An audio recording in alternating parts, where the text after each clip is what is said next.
I grew up in a rather rural part of New England, and I think I developed archetypes at a very early age of what a composer was stimulated by, and that you need solitude and nature all about you.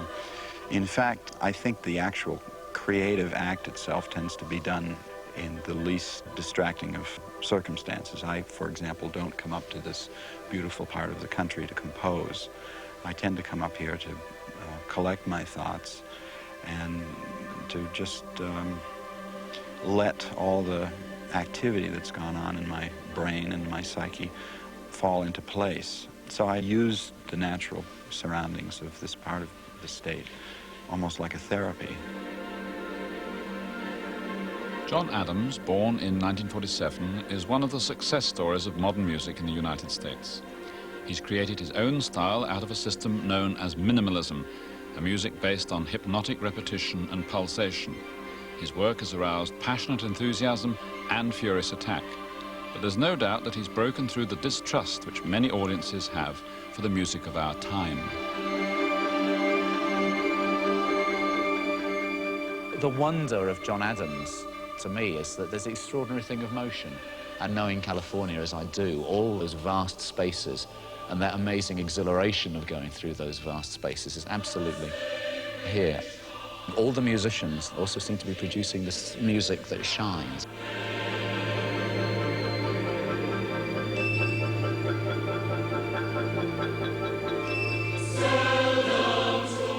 The expansiveness of the environment here, the closeness of the mountains and the Central Valley and the Pacific Ocean, I think, have come together to perhaps nurture a certain sense of spaciousness in my own music.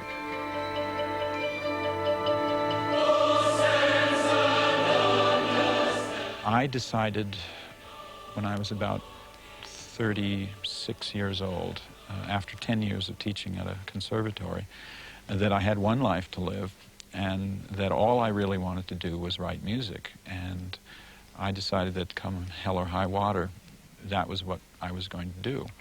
And that I would take that risk and I would commit myself 100% to composing and not take a university professorship.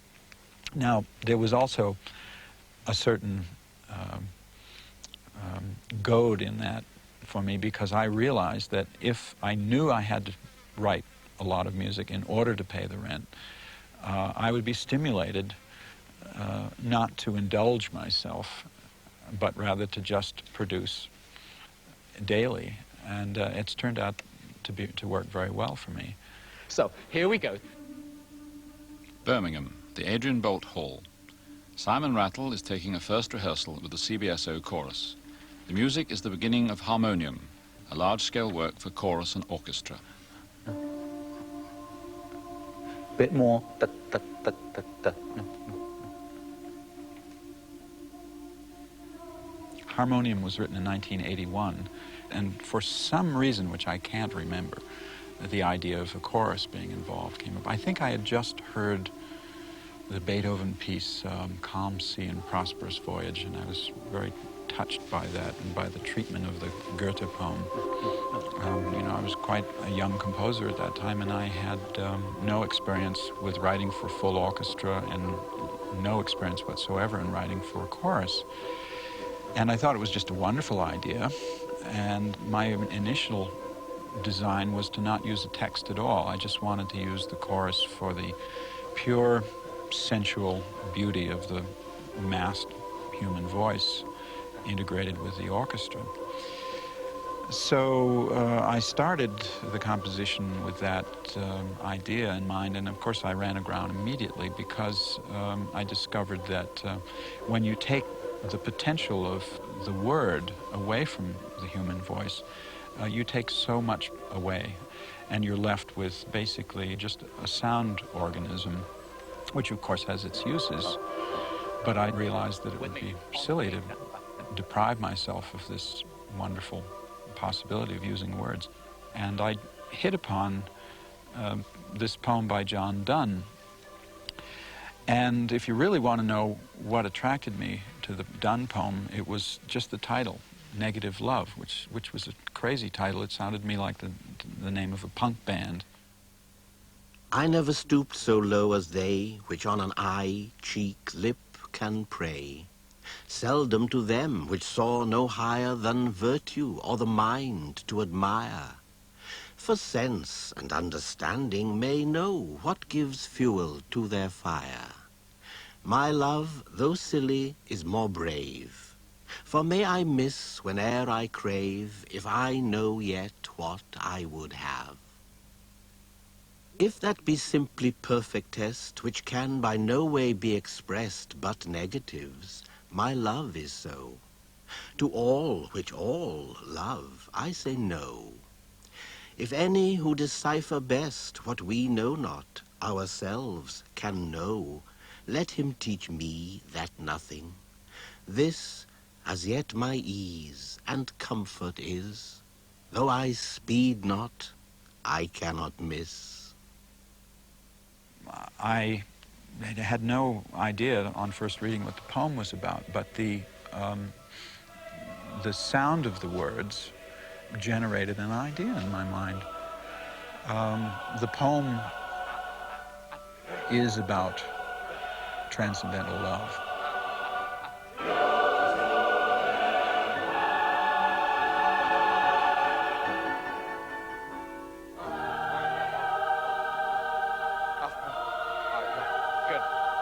Good. It's very good. It's very good. If you could, I never stoop so low, as though there's a feeling of excitement that actually you've finally come to whole words. Speak me from 160 in rhythm. Anybody got a metronome? I disapprove of them as a cyclops or something. Right. 132. All composers' metronomes are too fast. It goes as much for John Adams as for Beethoven. Ah.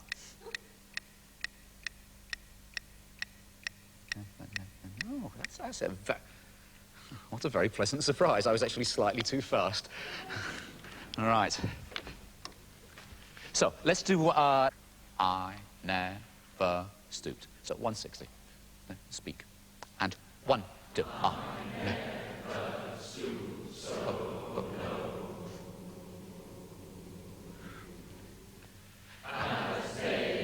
Now, good. Now. Gentlemen, no gentlemen who count correctly should try to help the people who are late by singing it early.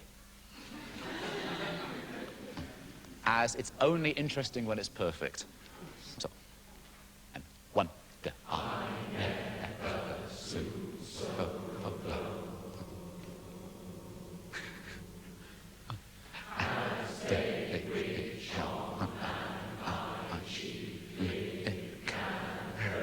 Just to me, lip can pray. It wants to be very kind of loose-limbed. If it gets all kinds of contraceptive and, can pray, there's no way it's going to be. It's California beach walking. When things go wrong, you all start desperately putting your heads down, going 1, 2, 3, 1, 2, 3, miles away from the tempo. I'm going, use me. I'm standing there like a pop, pop, pop. I mean, like someone trying to do open university geometry.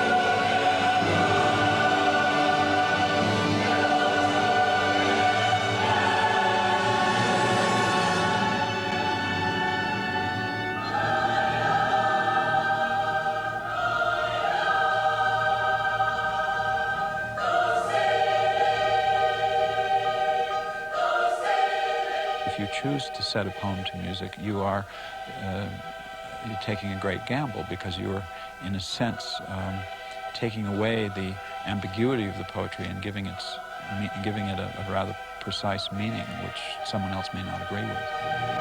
One critic said, in effect, that my treatment of the Dun poem was very theatrical and very Hollywood.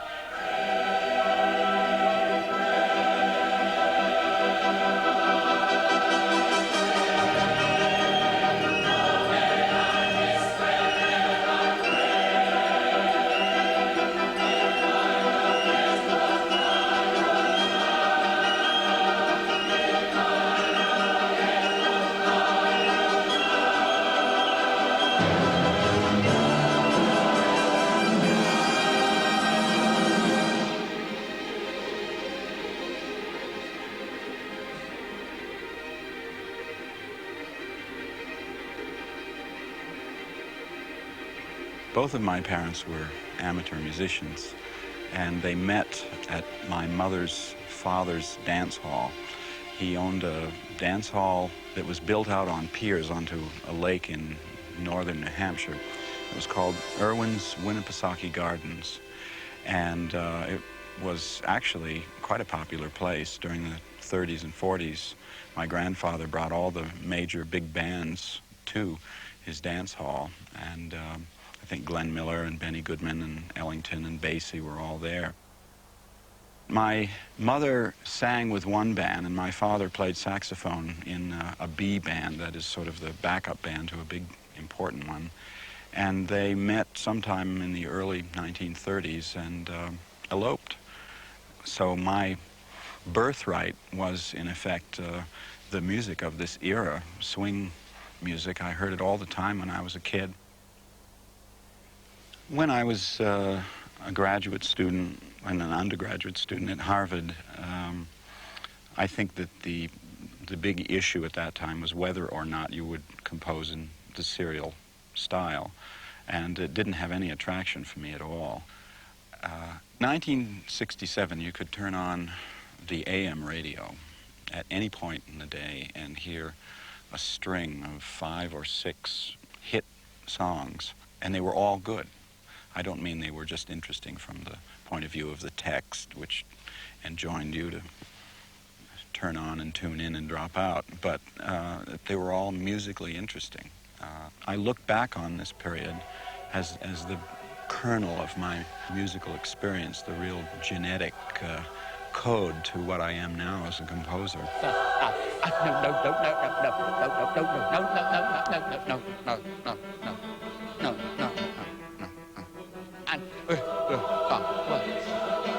Use me!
Minimalism to me is music that uses regular pulsation, tonal harmonic structures, possibly even modal melodic lines, and uses reiterated smaller structures to create the larger structures. In other words, if you look at a brick building and you focus on all the little bricks and then stand back and see the larger structure, that same idea prevails in minimalism, where you're using a vast reiteration of smaller units to create a larger architecture. I used to have a lot of trouble with minimal music until I met John Adams. Sorry, it sounds like a Smirnoff advertisement.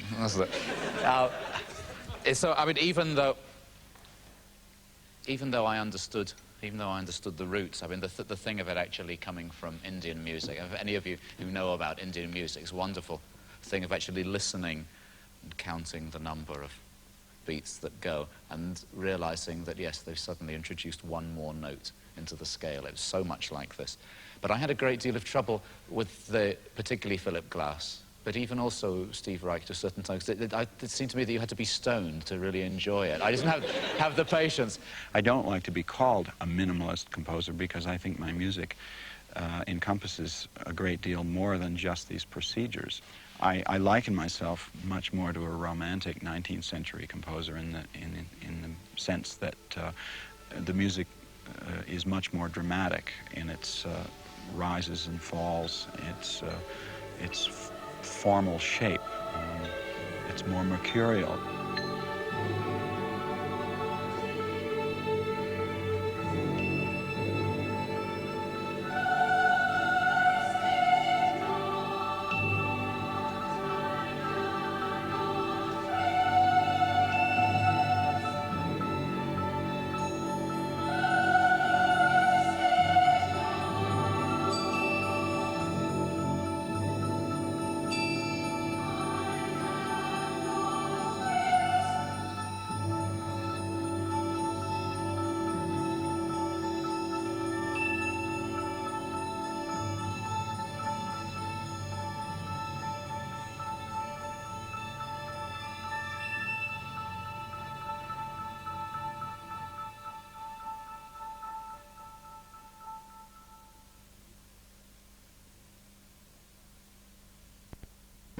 I'm a New Englander, and the transcendental tradition is very much in my blood. I was brought up on Thoreau and Emerson, Melville, and Whitman, all those writers from the 19th century. This is Amherst, Massachusetts. In the 19th century, it was the home of one of America's greatest lyric poets, Emily Dickinson. She spent her whole life here, and her passionate expression flowered within the conventions of a narrow provincial existence, an existence of home, family, church. What attracted me to Emily Dickinson was the combination of eroticism and death, and this posture that she as the poet takes, i.e. she's often speaking to you from beyond the grave. Because I could not stop for death, he kindly stopped for me. The carriage held but just ourselves and immortality. We slowly drove. He knew no haste, and I put away my labour, and my leisure too, for his civility. We passed the school where children played at wrestling in the ring. We passed the fields of gazing grain. We passed the setting sun.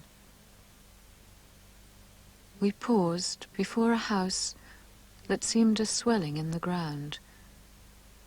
The roof was scarcely visible, the cornice but a mound. Since then 'tis centuries, but each feels shorter than the day I first surmised the horses' heads were toward eternity. I liked the idea of combining this rather dark and mercurial poetry to the wittier and more controlled poetry of John Donne, because it gave a sort of whimsical balance to the piece. We passed the school where children... I think this has to be in quavers for everybody's sake. I mean, maybe when we know it as well as the Brahms Requiem, and you know, in 50 years we'll all be doing it in long beats. But for the time being, I mean, it's no doubt we'll be doing this piece next century. It's a thrilling piece. Okay, I can't get it anywhere near his metronome marks in this, so I shall just pull it around, as usual.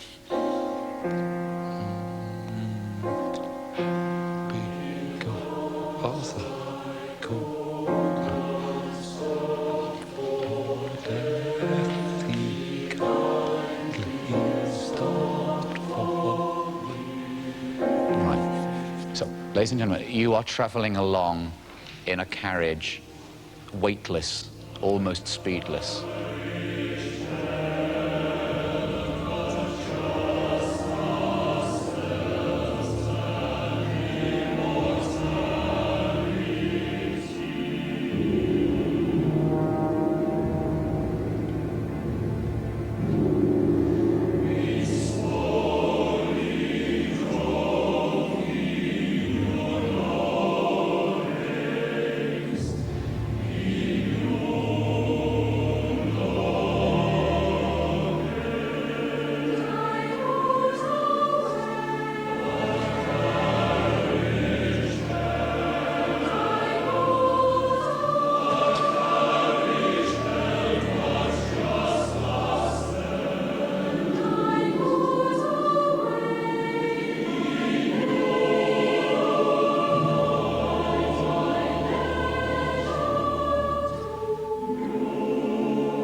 The speaker of the poem is placed in a carriage, and the carriage is moving very, very slowly past all the landmarks of this speaker's past, and particularly the speaker's childhood.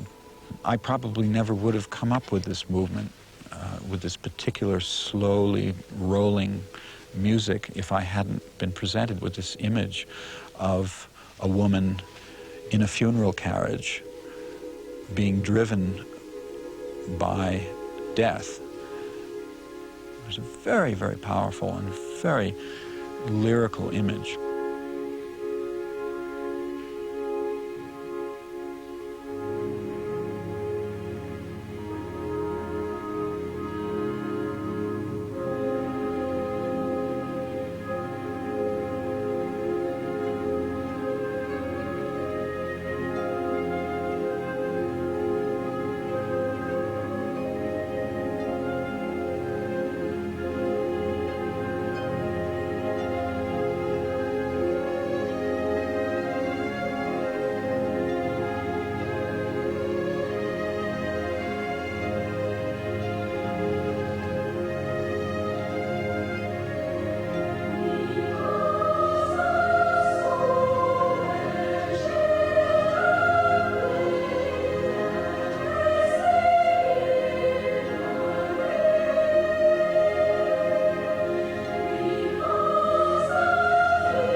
The poetry is so extraordinary.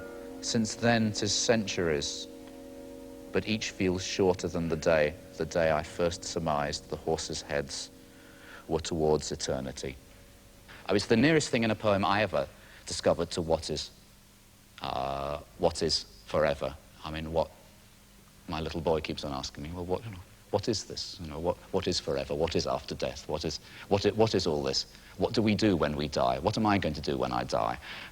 It's all part of the same thing, and it's extraordinary poetry because it's innocent, and yet it has every level of meaning one can imagine. There are no tears in this poem. It's even beyond being an elegy. This completely resigned, almost Buddhist a sense of serenity about death and acceptance of death.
I'm very much a New England Protestant Yankee.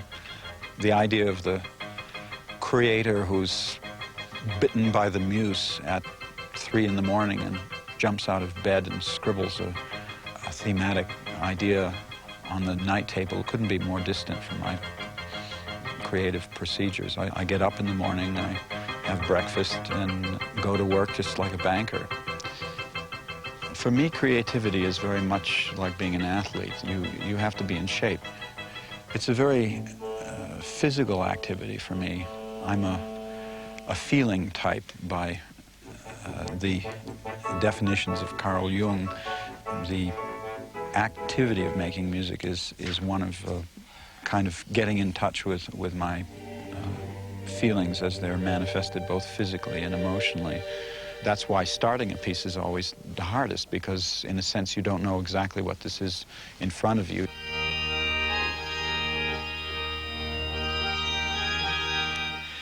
I'm not the kind of composer that takes a sheet of manuscript paper and a pencil and goes off in a room with no other apparatus and creates music. I'm of a breed of composer for whom the physical touch of the sound is paramount to the creative act. Lately, I've found that a multi-channel tape deck is very helpful, because since my music does tend to have pulsation, I can set up a click track on the tape deck, and then I can experiment with my structures and lay over channels, just like a teenager who's trying to make a rock demo tape. This is very helpful, and I have no moral compunctions about using technology to help me compose. I think synthesizers and tape recorders are just great, and you could never hear the kind of music that you hear from me or from my colleagues if it weren't for these instruments.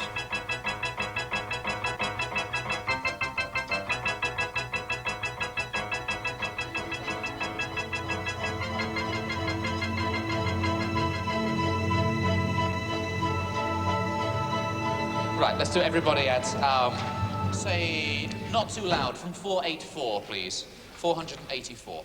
I've sworn over and over again that I'm never going to write another orchestra piece. I mean, you stare at the score and you say, now why do I have to have 3 oboes and 4 trumpets and a kettle drum? Why can't I have 4 synthesizers and 1 oboe and 7 electric pianos and 4 saxophones? It's just an issue of certain conventions that I'm tired with. But when it's time to pay the rent, to support my kids, it tends to be that the only commissions that come through from orchestras. Now, please, when we get to 233, ladies and gentlemen, can we not make any crescendo until the 4th beat? That's the 4/2 bar. Da piano. So very, very, very, very sudden on that. Okay. So let's go to 237, the 4/2. And 1. Harmonic rhythm is the rate of change between chords. My harmonic rhythm is very slow, and in fact most minimalist music needs slow harmonic rhythm because the ear can rest. It can say, in effect, we're not going to move immediately to a new key, we're going to stay here for a while. Then the ear begins to function on another level. I liken it very often to needing a very, very long runway to get a very, very large plane into the air. Just go on, so I'm going to tune the trumpets and the flutes. Growing,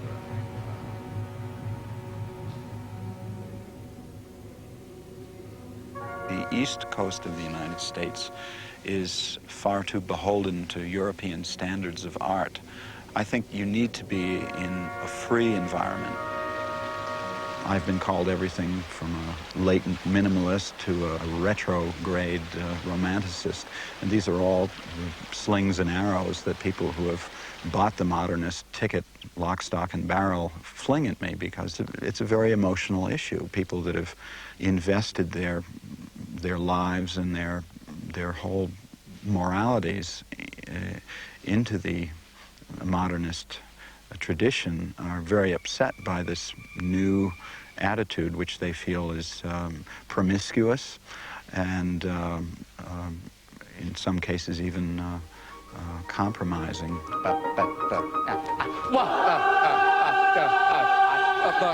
No, it's not going. You're not going to be able to.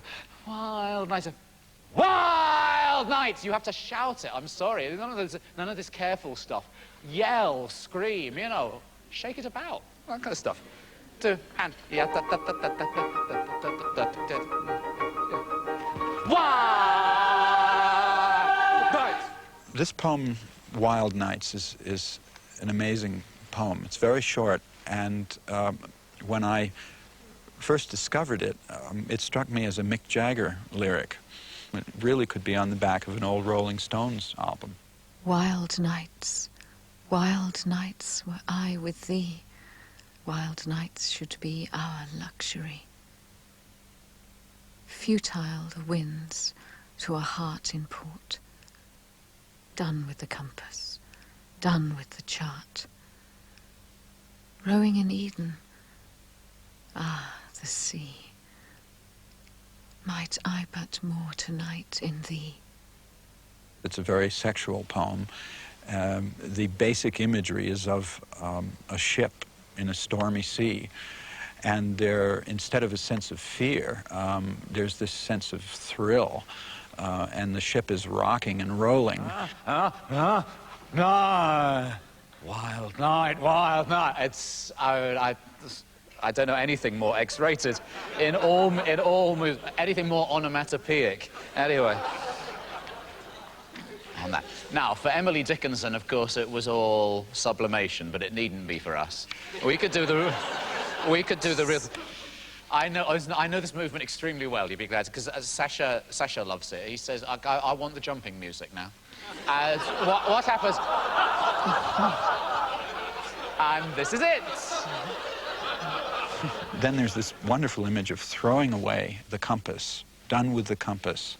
And that has a great meaning to me, because the plotting of one's chart has this kind of rationalistic image to it. And in a sense, my odyssey as a composer has had to do with throwing away the compass, throwing away the chart, and saying, I believe that my intuitive sense is far more powerful than any rational, intellectual processes.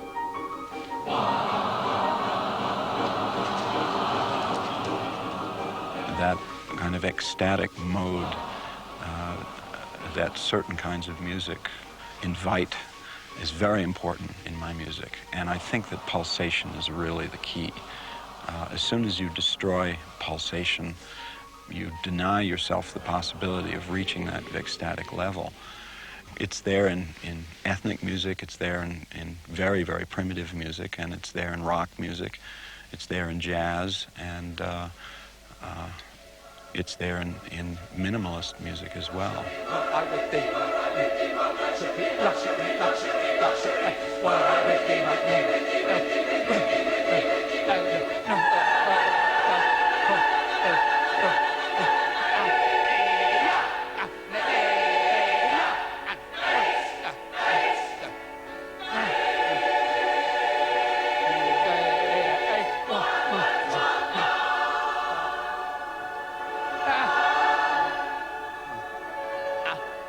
I think we're witnessing the death of modernism, and I couldn't be happier.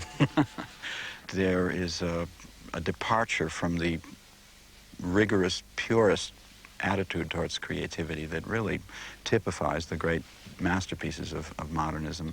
And also, I think the fascination with procedure and with technique and with materials, all of this, I think, is given way to more of a concern with communication and with investing a kind of new humanism into the creative act. I think that the philosophical structure of harmonium is a very optimistic one.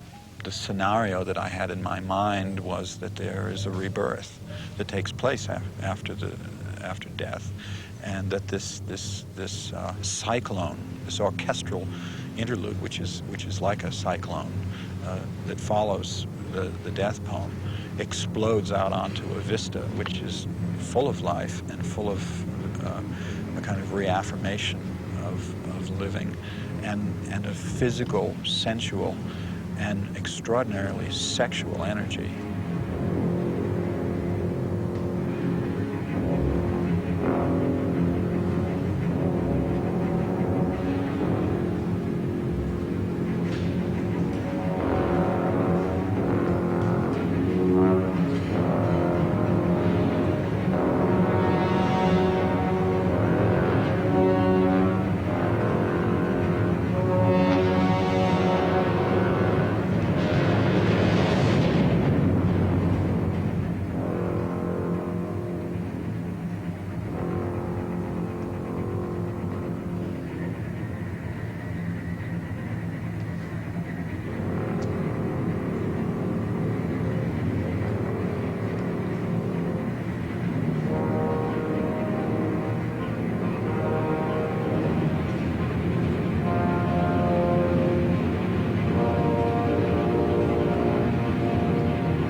a lot of people come to me and say that they are profoundly moved by such and such a piece or such a moment in a piece. And they're genuine, and very often these people are not people with PhDs in music composition. They're maybe a chorus member who's sung harmonium, or an orchestra player, or somebody who heard a piece of mine while he was driving in a car and was so affected that he had to pull over to the side of the road until the piece was over.